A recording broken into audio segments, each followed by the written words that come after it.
দেখুন আজকে আমাদের রান্না করা হয়েছিল কচু ভাজা। এখানে কচু চাক করে কেটে ভেজে নিয়ে তারপরে মশলা দিয়ে ভুনা করা হয়েছে। এভাবে কচু ভুনা করলে খুব ভালো লাগে, আপনারাও বাসায় ট্রাই করে দেখবেন।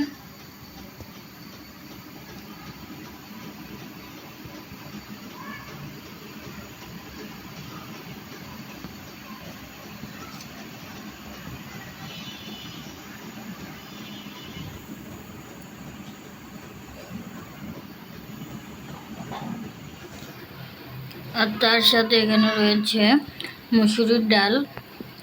এই ডালটা বেশি পাতলা করা হয়নি, হালকা হালকা ভুনা টাইপের করা হয়েছে। কচু ভুনার সঙ্গে এভাবে পাতলা ডাউল কিংবা এরকম ডাউল খেতে খুবই ভালো লাগে। এগুলোই হলো আজকে আমাদের বাসার মেনু। খুব সামান্য কিছুই রান্না করা হয়েছে, প্রতিদিন বেশি কিছু খেতে ভালো লাগে না, তাই আজকে এই দুটো জিনিসই রান্না করা হলো।